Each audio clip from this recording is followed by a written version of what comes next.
لله نحمده ونستعينه ونستغفره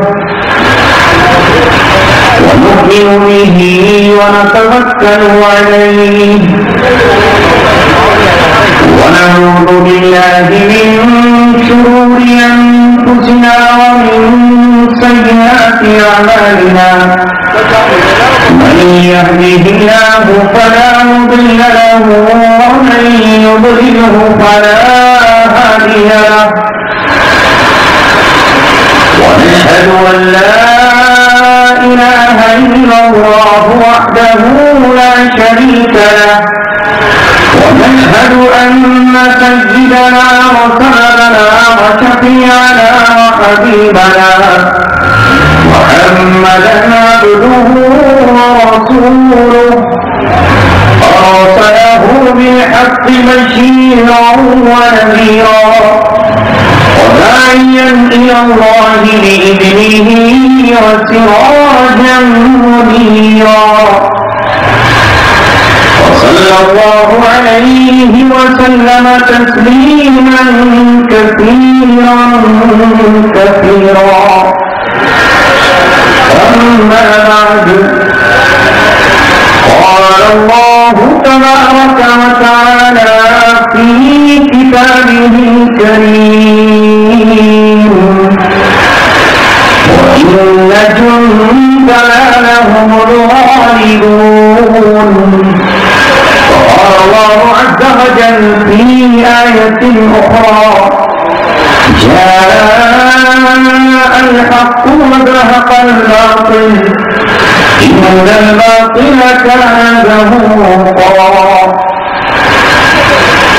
رسول الله صلى الله عليه وسلم ثم تكون فيكم خلافة على منهاج النبوة يرضى عنها ساكن السماء وساكن الأرض ويلقي الإسلام بجيرانه في الأرض لا تقع السماء من قطر إلا صبته مدرارا ولا تقع الأرض من نباتها وبركاتها إلا أخرجتها صدق رسوله النبي الكريم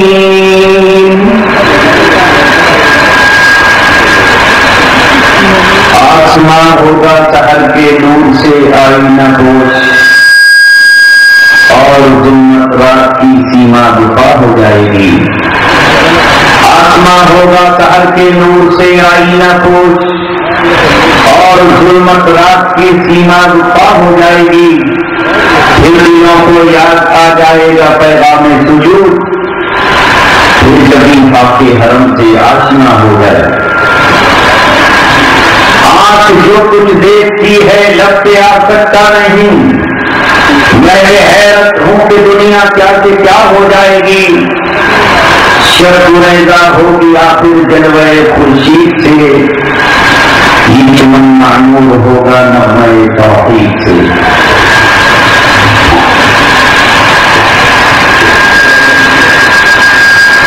اچھے خلقم کریے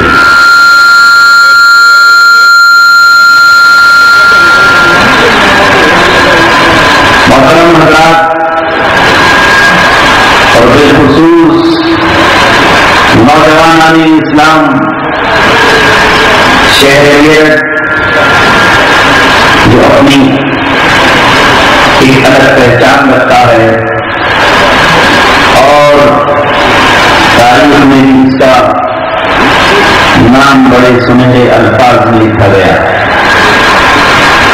آپ کے بڑوں کی قربانیوں کی مہک آج تک نظر آتی ہے اور یہاں امت مسلمہ عموماً دوسرے شہروں کے مقابلے میں جس طرح بیداری کا ثبوت دیتی ہے وہ بھی اپنے آپ میں ایک نمایاں مقام اور پہچان رکھتی ہے دیکھیے اللہ تبارک و تعالیٰ نے آخری پیغمبر محمد رسول اللہ صلی اللہ علیہ وسلم کو بھیج کر تمام تمام دنیا کا رہبر و رہنما آپ ہی کو بنا دیا. آپ کے آ جانے کے بعد سارے چراغ گل کر دیے گئے, تمام ٹھیکیداروں کی ٹھیکیداری ختم کر دی گئی اور تمام سرداروں کی سرداری کا خاتمہ کر دیا گیا.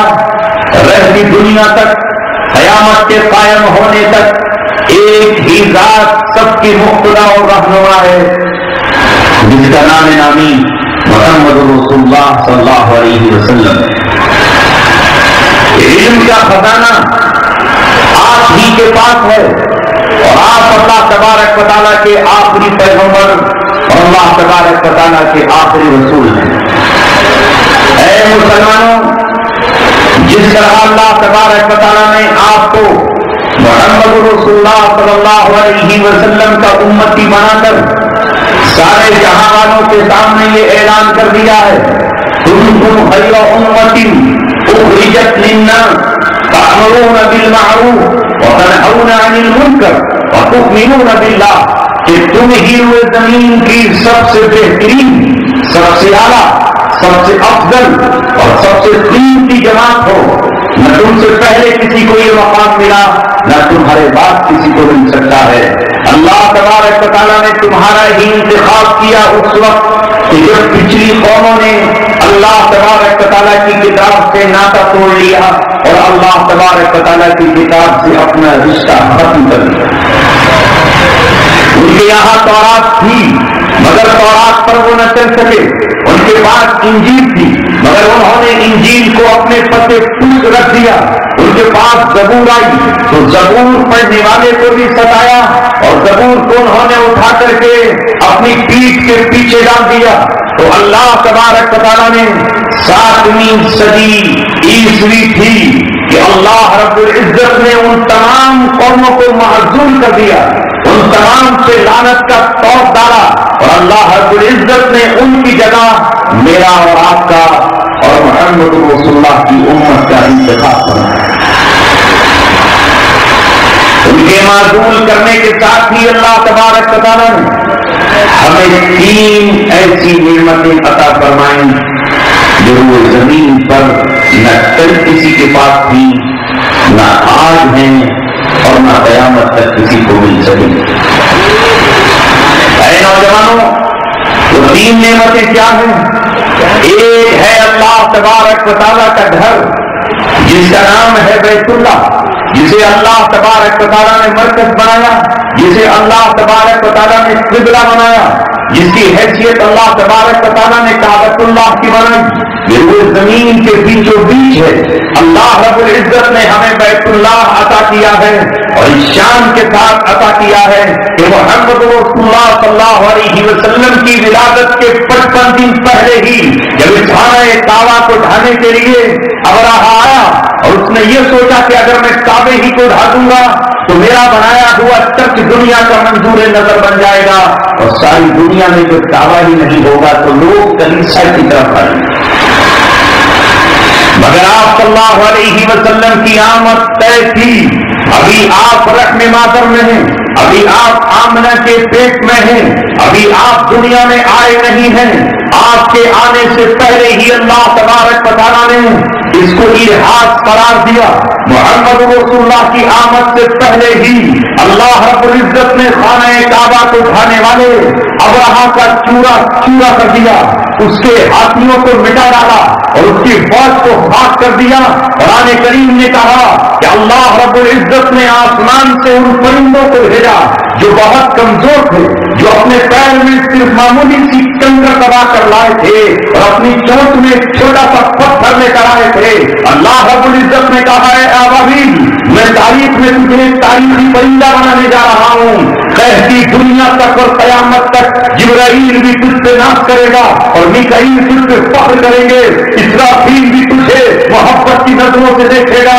جب کبھی یہ ذکر آئے گا کہ اللہ تبارک و تعالیٰ کے گھر کو مٹانے کے لیے ابراہا اپنی فوج لے کر گیا تو اللہ تبارک و تعالیٰ نے اپنے گھر کی حفاظت کسی طاقتور حکمراں سے نہیں, کسی بڑے بادشاہ سے نہیں, ہاتھیوں کے مقابلے پر ہاتھیوں کا لشکر نہیں, بلکہ اللہ تبارک و تعالیٰ ہاتھیوں کے لشکر کے مقابلے پر چھوٹی سی چڑیوں کو لے کر آیا اور ان کی چونچ والے پتھر کو اللہ نے ایسی طاقت بنا. یہ ہے خانہ کعبہ جو مسلمانوں کو مرکز کے طور پر ملا ہوا ہے. ابرہا کے خاتمے سے لے کر کے آج تک اور آج سے لے کر کے دجال کے خروج تک اور اس کے نکلنے تک خانہ کعبہ کو کوئی طاقت نہ ڈھا سکتی ہے، نہ منہدم کر سکتی ہے، نہ اسے اپنے کنٹرول میں لے سکتی ہے. یہ اللہ تبارک و تعالیٰ کا گھر ہے جو ہمیں ملا ہوا ہے. دنیا کی کسی قوم کے پاس نہ یہ مرکز کل تھا نہ آج ہے اور نہ صبح قیامت تک اسے مل سکتا ہے. پہلی چیز ہے ہمارے پاس معجزے کے طور پر بیت اللہ، اور دوسری چیز ہے خود رسول اللہ. دوسری ہستی ہے ہمارے پاس رسول اللہ کی. اے دنیا والوں، محمد رسول اللہ کے دیوانے اور ان کے چاہنے والوں کو کسی اور کے پیچھے چلنے کی ہر کی ضرورت نہیں ہے. 1450 برس پہلے آمنہ کا لال صرف عربوں کا امام بن کر نہیں آیا، قریش کا سردار بن کر نہیں آیا، اور تو حضرت کی قیادت کرنے کے لیے نہیں آیا.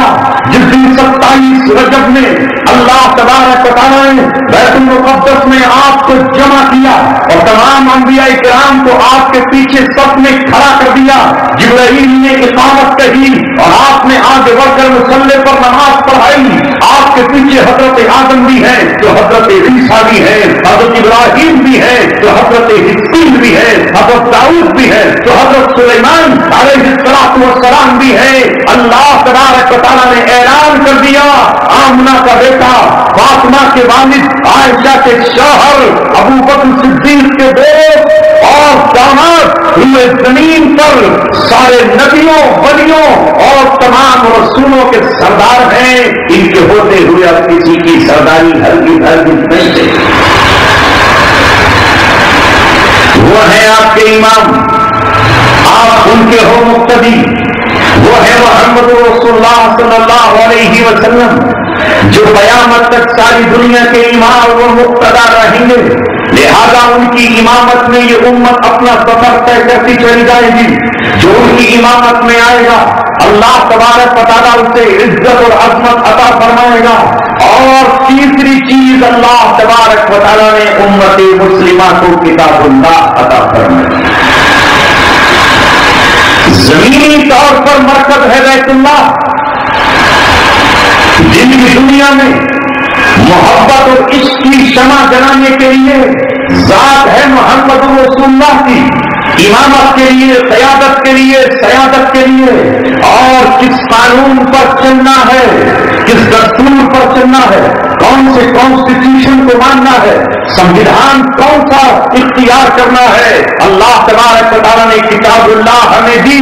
لہذا اس کتاب اللہ کے آنے کے بعد کوئی قانون نہیں ہے. اہل ایمان ہو یا ایمان والے نہ ہو، یاد رکھ کے ساری دنیا جو قرآن کو مانے گی وہ اللہ تبارک و تعالیٰ کا محبوب ہے، اور جو قرآن کو نہیں مانے گا وہ اللہ تبارک و تعالیٰ کا راضی ہے. اس لیے کہ قرآن ہمیں یہ بتاتا ہے کہ دنیا کی مخلوقات، دنیا کی جو چیزیں ہیں وہ مخلوقات ہیں. مخلوقات کے سامنے سر نہیں جھکایا جائے گا، سر اس کے سامنے جھکایا جائے گا جس نے سورج اور چاند کو بنایا. انسان مخلوق کو کیسے سجدہ کرے؟ وہ خالق کو سجدہ کرے گا. یہی فرق ہے ایک مومن میں اور دوسرے دنیا کے لوگوں میں. وہ سمجھتے ہیں کہ سورج اپنے آپ میں کچھ ہے، وہ سمجھتے ہیں کہ چاند اپنے آپ میں کچھ ہے. مسلم قوم کو تم نہیں جانتے، ان کے بچوں کے دل و دماغ کو تم نے نہیں دیکھا، اور نہیں دیکھا تو دوبارہ دیکھ لو.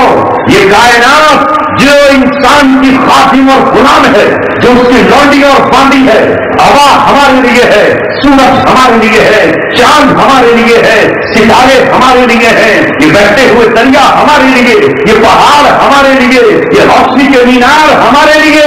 تو ہم اپنے خادموں کے سامنے اپنا سر کیوں جھکائیں گے؟ ہم سورج کے سامنے سر کیوں جھکائیں؟ ہم چاند کے سامنے کیوں سر جھکائیں؟ ہم ابراہیم کے بیٹے اس ابراہیم کی ملت پر ہے جس نے سورج کو کہہ دیا تھا کہ رات کو چھپ جانے والا میرا معبود نہیں ہو سکتا، جس نے چاند کو دیکھ کر یہ کہہ دیا تھا کہ گھٹنے بڑھنے والا چاند میرا معبود نہیں ہو سکتا ہے، جس نے ستاروں کو دیکھ کر یہ کہہ دیا تھا کہ یہ جلنے اور بجھنے والا ستارہ میرا معبود نہیں ہو سکتا ہے۔ میرا معبود تو وہ ہے جو سورج کو مشرق سے نکالتا ہے اور مغرب میں ڈبو دیتا ہے، جو دن میں ستاروں کو غائب کر دیتا ہے اور رات میں ان کو چمکاتا ہے۔ میرا رب وہ ہے جو چاند کو پہلے دن ڈورے کی طرح نکالتا ہے، 14 میں پورا کر دیتا ہے اور پھر اس کو گھٹا گھٹا کر چھپا دیتا ہے، ہمیں مخلوق کے سامنے سجدہ نہیں کرتے۔ کیسے کر لیں؟ یہ پتھر جسے ہم تراشتے ہیں، یہ پتھر جسے ہم اپنے گھر میں لگاتے ہیں، یہ پتھر جس سے ہم پلیا تیار کرتے ہیں، یہ پتھر جسے ہم اپنے ٹوائلٹ میں لگاتے ہیں، کیا یہ پتھر اس قابل ہے کہ اسے اٹھا کر کے تراش کر اس کے سامنے پیشانیاں جھکا دی جائیں؟ کہ یہ پتھر اس قابل ہے کہ اس پتھر سے مرادیں مانگی جائیں؟ کہ یہ پتھر اس قابل ہے کہ اس پتھر کو یہ سمجھا جائے کہ نفع اور نقصان کا مالک ہے، جو ایک ٹھوکر سے ٹوٹ جاتا ہو، جو ایک ٹھوکر میں ٹوٹ جاتا ہو، جو ہاتھ سے کٹ جاتا ہو، وہ پتھر ہرگز اس لائق نہیں ہے کہ اس کے سامنے پیشانی اور سر جھکائی جائے۔ سر اس کے سامنے جھکایا جائے گا جس نے کہا ہم نے پہاڑوں کو زمین کی میخ بنا دیا ہے، سر اس کے سامنے جھکایا جائے گا جس نے دریاؤں کو طغیانی اور روانی عطا کی ہے، سر اس کے سامنے جھکایا جائے گا جس نے چاند کو چاندنی اور ستاروں کو ٹھنڈک عطا کی۔ دنیا نہیں سمجھتی، اس لیے ہم میں اور ان میں بہت بڑا فرق ہے۔ آج کا یہ اجلاس سیرت کا اجلاس ہے، رسول پاک صلی اللہ علیہ وسلم۔ مگر ظاہر ہے کہ گھنٹے اور سوا گھنٹے میں آپ کی 23 سالہ زندگی کو کون بیان کر سکتا ہے؟ 23 سال کی آپ کی زندگی محمد رسول اللہ صلی اللہ علیہ وسلم کی، 13 سال مکے کے اور 10 سال مدینے کے، پوری امت کے لیے سیرت اور نمونہ ہے۔ میں تو آپ کے سامنے صرف یہ عرض کرنے جا رہا ہوں کہ ایک طریقہ سیرت کا وہ ہے جو محمد رسول اللہ نے اپنے 23 سال گزارے، اور ایک سیرت کا راستہ یہ ہے کہ آپ نے آنے والے وقت میں امت کو جو پیغام دیا ہے اسے آج ہم سمجھتے ہیں۔ آج ساری دنیا پریشان ہے کہ زمانے پہ ہونے کیا جا رہا ہے۔ نوجوانوں کو فکر یہ ہے کہ آخر ہوگا کیا دنیا کا۔ یہ فکر یہ ہے کہ ہم نے محمد رسول اللہ صلی اللہ علیہ وسلم کی احادیث سے اپنا ناطہ توڑ لیا۔ وہ زمین کی وہ واحد قوم تم ہو جنہیں اللہ کے رسول صلی اللہ علیہ وسلم نے سب کچھ بتا دیا ہے، جیسا میرے نبی اور آپ کے نبی نے اور رسول پاک صلی اللہ علیہ وسلم نے کہا ویسا ہی ہو کر رہے گا۔ اور میں آپ کو بتاتا ہوں، جو میں نے اس ملک کے مختلف خطوں میں جا جا کر نوجوانوں کو پکار کر کہا ہے کہ اللہ کے رسول صلی اللہ علیہ وسلم تمہارے لیے بشارتوں کا پیغام سنا کر گئے ہیں۔ آپ صلی اللہ علیہ وسلم نے زمانے کے اعتبار سے اس امت کی عمر کو 5 زمانوں میں تقسیم کر دیا کہ میری امت 5 دور سے گزرے۔ کتنے؟ 5 یاد رہیں گے؟ 5 دنیا ہیں، اسی طرح 5 دور، 5 نمازیں ہیں، اسی طرح 5 دور اس امت پر آئیں گے۔ نوجوانوں غور سے سنو، آپ صلی اللہ علیہ وسلم نے فرمایا ان اول دینکم نبوۃ و رحمہ، تمہارے دین کی شروعات نبوت و رحمت سے ہوگی۔ ثم تکون فیکم ما شاء اللہ ان تکون، اور جب تک اللہ تبارک و تعالیٰ چاہے گا نبوت و رحمت کا دور چلتا رہے گا۔ ثم یرفع اللہ جل جلالہ، پھر اللہ تبارک و تعالیٰ اس دور کو اٹھا لے گا اور اس کے بعد دوسرا دور آئے گا۔ دوسرا دور کون سا ہوگا؟ ثم تکون فیکم خلافۃ علی منہاج النبوۃ، دوسرا دور خلافت کا دور ہوگا۔ نبوت ختم، نبوت اٹھا لی گئی، اس کے بعد بالکل نبوت ہی کے طریقے پر حکمرانی کا دور آئے گا۔ ثم تکون فیکم ما شاء اللہ ان تکون، اور جب تک اللہ تبارک و تعالیٰ چاہے گا یہ دور چلتا رہے گا، اسے کوئی روک نہیں سکے گا۔ ثم يرفعه اللہ جل جلالہ، اللہ تبارک و تعالیٰ کی سنت ہے کہ کبھی دن بڑا ہے تو کبھی رات، کبھی خزاں کا موسم ہے تو کبھی پتھر، کبھی بہار کا موسم ہے تو کبھی اجڑے ہوئے موسم، اللہ تبارک و تعالیٰ اس دوسرے دور کو بھی ختم فرما کر تیسرا دور میں آئے گا۔ ثم یکون فیکم ملکا عاضا، خلافت کے بعد بادشاہتیں تمہاری آئی، ایسی بادشاہتیں جو نکیلے دانتوں سے کاٹ رہی ہوں۔ یہ بھی دور جب تک رہے گا جب تک اللہ تبارک و تعالیٰ چاہے گا۔ ایک دن یہ آئے گا کہ اللہ تبارک و تعالیٰ ثم یرفعہ اللہ جل جلالہ، پھر اللہ تبارک و تعالیٰ اس دور کو بھی اٹھا لے گا۔ ثم تکون فیکم ملکا جبریتا، پھر تمہارے درمیان ایسی بادشاہتیں آئیں گی جو ظلم اور ستم کرنے والی ہوں گی، جو ظالم اور جابر ہوں گی، جن کی تلواروں سے خون ٹپک رہا ہوگا، جو زمین کو فتنے اور فساد سے بھر دے گی، جن کے سامنے معصوموں کی خون کی کوئی حیثیت نہیں ہوگی۔ ثم تکون فیکم ملکا جبریتا، پھر ظالم اور جابرہ حکومتیں آئیں گی، ان کے سامنے نہ کسی کی فریاد سنی جائے گی، نہ وہ کسی کی آہوں کو سنیں گے، نہ وہ کمزوروں کے آنسوؤں سے ان کا دل نرم ہوگا، ان کے سینے میں گویا دل کی جگہ پتھر رکھے ہوئے ہوں گے۔ اللہ کے رسول صلی اللہ علیہ وسلم نے پھر فرمایا مگر یہ ظالم بھی ایک مقام پر نہیں ٹک سکیں گے، ان کے ظلم کے دور کا خاتمہ ہوگا اور ان کے فساد کی چادر کو اللہ تعالیٰ لپیٹ دے گا، ان کے حکموں کو بھی اللہ تبارک و تعالیٰ ختم فرمائے گا۔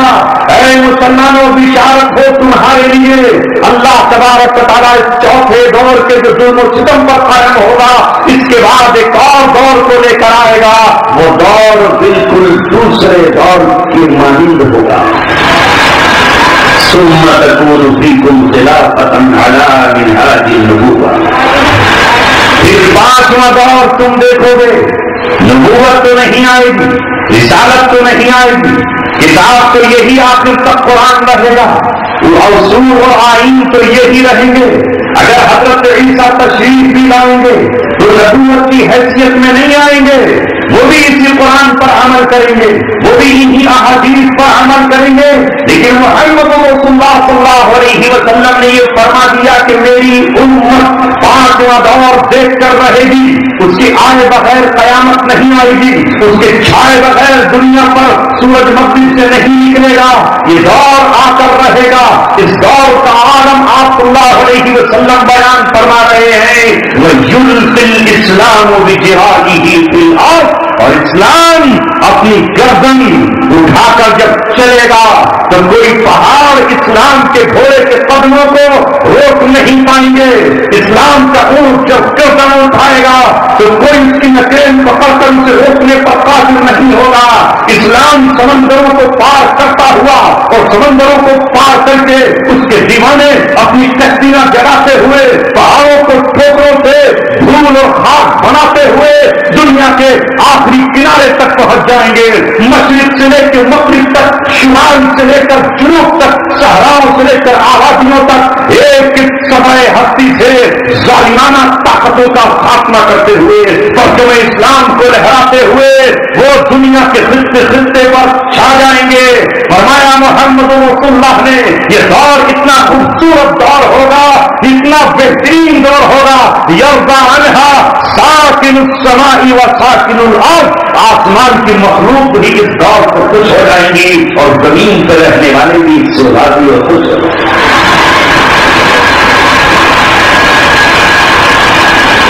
کتنے خوش نصیب ہے مسلمانوں آپ کہ اللہ کے رسول نے پہلے ہی ہمیں وہ بتا دیا جو ہونے والا تھا، آگاہ کر دیا۔ رسول پاک صلی اللہ علیہ وسلم نے یہ بتانا آج بے پناہ ضروری ہے اس امت کے نوجوان کو۔ ساری دنیا کی قومیں جس کا انتظار کر رہی ہیں، مسلمان بتائے گا کہ اب کیا ہونے جا رہا ہے، اور وہ اس علم کی بنیاد پر بتائے گا جس کا لفظ سچا ہے۔ ہم اس نبی کے ماننے والے ہیں جس کے پاس آسمانی وحی آئی ہے، وہ آخری پیغمبر ہے۔ آؤ ہم تم کو بتاتے ہیں کہ محمد رسول اللہ نے جو کہا وہ کس طرح سچا ہوا، ہے اور 12 ربیع الاول کو جس دن محمد رسول اللہ نے اس دنیا کو الوداع کہا اور جس دن حضرت عائشہ کی گود میں آپ نے دم توڑا اور جس دن آپ نے دنیا کو چھوڑا اسی دن پہلا دور مکمل ہو گیا. نبوت و رحمت کا دور چلتا رہا. یہ رحمت کا دور 13 سال مکے میں قائم رہا. یہ نبوت و رحمت کا دور 10 سال مدینہ منورہ میں قائم رہا. اس رحمت ہی کے دور میں محمد رسول اللہ صلی اللہ علیہ وسلم نے جزیرۃ العرب کو فتح کر لیا. اسی مبارک دور میں غزوہ بدر ہوا. اسی مبارک دور میں غزوہ احد ہوا. اسی مبارک دور میں صلح حدیبیہ ہوئی. اسی مبارک دور میں فتح مکہ ہوا. اسی مبارک دور میں یہودیوں سے خیبر کے قلعے چھین لیے گئے. اسی مبارک دور میں مدینے سے یہودیوں کو پاک کر دیا گیا. ان کی قبیلہ بنو قینقاع کو مدینہ سے نکال دیا گیا. خیبر کی طرف ہجرت میں مجبور کیا گیا. اسی مبارک دور میں طائف کی گلیوں میں محمد رسول اللہ کا لشکر فاتحانہ شان سے داخل ہوا. اللہ اکبر. نبوت اور رحمت کا دور عجیب و غریب دور ہے. اسی دور میں محمد رسول اللہ نے ایران کے کسرا کو خط لکھا اور خط لکھ کر یہ کہا کہ یا تو ہمارے سامنے سرنڈر ہو جا, اسلام قبول کر لے, ورنہ پھر مٹنے کے لیے تیار ہو جا. اسی دور میں سن 7 ہجری میں آپ نے قیصر روم کو خط لکھا, اسلام قبول کر لے, اگر اسلام قبول نہیں کرتا تو پھر فنا ہونے کے لیے اسلام کے دیوانوں کی ٹھوکروں میں روندے جانے کے لیے تیار ہو جا. اب اسلام وہ آندھی ہے جس کے سامنے کوئی نہیں ٹک پائے گا. یہ وہ طوفان ہے کہ اس کے سامنے تمہیں سر ہی جھکانا پڑیں گے. یہ وہ سیلاب ہے جو تمہیں بہا کر لے جائے گا. اگر چاہتے ہو سلامتی اور امن, اسلم تسلم, اسلام قبول کر لو, امن و سلامتی میں آ جاؤ گے. یہی وہ نبوت و رحمت کا دور ہے جو محمد رسول اللہ علیہ وسلم کے 13 سال مکے اور 10 سال مدینے میں مکمل ہو گئے. ابھی آپ صلی اللہ علیہ وسلم کا جنازہ رکھا ہوا ہے. ابھی آپ کو کفنایا نہیں رہا. ابھی آپ کو دفنایا نہیں رہا. ابھی آپ کو غسل نہیں دیا گیا. ابھی آپ کو قبر میں اتارا نہیں گیا کہ سقیفہ بنی ساعدہ میں ابو بکر صدیق حضرت عمر کے ساتھ ابو عبیدہ بن جراح کے ساتھ جب پہنچے ہیں اور جب آپ کے ہاتھ پر حضرت عمر رضی اللہ تعالیٰ نے بیعت کی اور اس کے بعد صحابہ نے بیعت کی تو میرے نبی کی زبان سے نکلا ہوا دوسرا ٹکڑا کہ پہلے دور کے خاتمے کے بعد تم دوسرے دور میں داخل ہو جاؤ گے. پہلے دور کا نام نبوت و رحمت ہے اور دوسرے دور کا نام خلافت علی منہاج النبوہ ہے. منہاج کہتے ہیں راستے اور طریقے, وہ خلافت جو بالکل نبوت کے راستے پر ہے. نہ ذرہ ادھر نہ ذرہ ادھر. جس دن ابو بکر صدیق رضی اللہ تعالیٰ عنہ خلیفہ اول بنائے گئے اور آپ نبی پاک صلی اللہ علیہ وسلم کے نائب کی حیثیت سے مسند خلافت پر جلوہ افروز ہوئے, دوسرے دور کی شروعات ہو گئی. یہ دوسرا دور ابو بکر صدیق کی خلافت میں شاندار سفر طے کرتا ہے. اللہ اکبر. نوجوانوں, آج تو تمہیں اپنی تاریخ کا بھی پتہ نہیں ہے. آج ہم کس طرح آپ کو سمجھائیں, اس لیے کہ دنیا پر آج باطل کا غلبہ ہے. قرآن کو ہم نے بند کر کے رکھ دیا, تاریخی کتابوں کو ہم نے مارکیٹ سے ہی ناپید کر دیا. آج ہمارے نوجوان کو کھیل اور کود کی دنیا میں لگا دیا گیا. آج کھیل اور کھلاڑی بس اسے یہی نظر آتے ہیں. آج کیا کہا جائے, اے نوجوانوں, ہم آپ کے سامنے اگر اپنا دل بھی نکال کر رکھ دیں تو آپ اس دل کو بھی اپنے پیروں سے رام کر چلے جاؤ گے. اگر ہم اپنا جگر بھی تمہارے سامنے نکال کر رکھ دیں تو ان جگر پر بھی تم دھول ڈال کر چلے جاؤ گے. آئے کاش وہ مسلم نوجوان جو زمین پر اپنی فتوحات کی تاریخ لکھنے کے لیے آیا تھا وہ آج کھیل اور کھلاڑیوں کے پیچھے پڑا ہوا ہے. کون مسلم نوجوان ایسا ہے جسے کرکٹ کا شوق نہ ہو, جسے گیند اور بلے سے دلچسپی نہ ہو, ادھر مسجد سے نماز پڑھ کے جاتا ہے مگر نماز کیا پڑھتا ہے, اس کا دل میچ میں اٹکا ہوا ہے, IPL میں اس کا دل اٹکا ہوا ہے. جبکہ یہ زمین کے بدترین وہ لوگ ہیں جو ناچنے جانے والوں سے محبت کرتے ہیں, جو اپنے جسم و جان کو بیچتے ہیں, جو شراب کی جان اپنے ہاتھوں میں لے کر تمہیں برباد کر دینا چاہتے ہیں. یہ جوا یہ کھیلتے ہیں, سٹا یہ کھیلتے ہیں, راتوں کو ہوٹلوں میں حرام کاری اور عیاریاں اور بدماشیاں یہ کرتے ہیں. اے میرے نوجوانوں, تم نے اپنے دل کی دھڑکن بنایا اور قرآن تم سے یہ کہتا ہے کاش تم مجھے ہاتھوں میں اٹھا لیتے تو میں تمہیں علی مرتضیٰ کی طرح کرار کا لقب دے دیتا. میں تمہیں سیف من سیوف اللہ خالد بن ولید کی صف میں لے جا کر کے کھڑا کر دیتا. اگر تم کانوں میں انگلیاں دے کر اللہ اکبر کی صدا لگا تھا تو میں تجھے بلال کے برابر میں کھڑا کر دیتا. اگر تم مجھے اٹھا دیتا تو معاذ بن جبل کے شانہ بشانہ تجھے کھڑا کر دیتا. لیکن اے مسلمان, تو آج کہاں کھو گیا ہے, کہاں کھو گیا ہے؟ تجھے تیری تاریخ یاد کرتی ہے اور تجھے تیرا سنہرا ماضی پکارتا ہے. ہوا کوئی گھر نہیں بچا جہاں ناچنے والی دوائی پہ پہنچا نہیں دی گئی, جہاں زناکار عورتیں گھروں میں داخل نہ کر دی گئیں.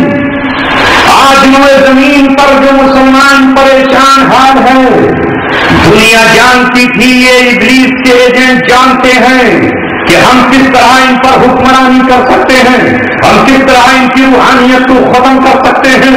جب ہماری آنکھ میں غیرت نہ رہی, جب ہمارے ہاتھ میں جوش و جذبہ نہ رہا, جب ہمارا دل پاک و صاف نہ رہا, اور جب ہم اللہ تبارک و تعالیٰ کی کتاب کو چھوڑ کر اپنے ہاتھوں میں مہندی لگانے لگے, جب ہمارا نوجوان اپنے ہاتھوں میں سونے کے تلمن پہننے پر فخر کرنے لگا, وہ سونے کی چین گلے میں پہن کر اپنے آپ کو اسمارٹ سمجھنے لگا, جب وہ اپنے کانوں میں رنگ پہن کر زنانہ بن کر اپنی زنانیت پر اترانے لگا, تو اللہ تبارک و تعالیٰ نے ان سے دشمنوں کی ٹھوکروں میں ڈال دیا اور ان کے چوہے ہمیں دانت دکھاتے ہیں, ان کی لومڑیاں ہمارا شکار کرنے کی بات کرتی ہیں, اور دنیا کے مختلف خطوں میں ہم سے یہ کہا جاتا ہے کہ چند سال اور جی لو, 6-7 سال کے بعد ہم تم سے تمہارا ایمان چھین لیں گے, ہم تم سے تمہاری مٹی چھین لیں گے, اور ہم سے یہ کہا جاتا ہے کہ ہم تمہارے بچوں کو مجبور کریں گے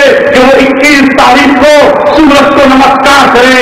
یاد رکھے سارا زمانہ او موجودہ وقت کے لوگوں, امت مسلمہ وہ ہے, اور ہم اس باپ کے بیٹے ہیں, ہم اس ابراہیم کی اولاد ہیں, ہم اس ابراہیم کی ملت پر ہیں جس نے نمرود کی چوکھٹ پہ سجدہ نہیں کیا تھا اور نمرود کے بتوں کو اپنے کلہاڑے سے کاٹ کر یہ کہا تھا کہ میں رب العالمین کا ماننے والا ہوں, میں آگ کے شوروں سے نہیں ڈرتا, میں آگ کے طوفانوں سے نہیں ڈرتا. ابراہیم کے بیٹے 1000 بار آگ میں جانا پسند کریں گے مگر کسی سورج کو نمسکار ہرگز نہیں کریں گے.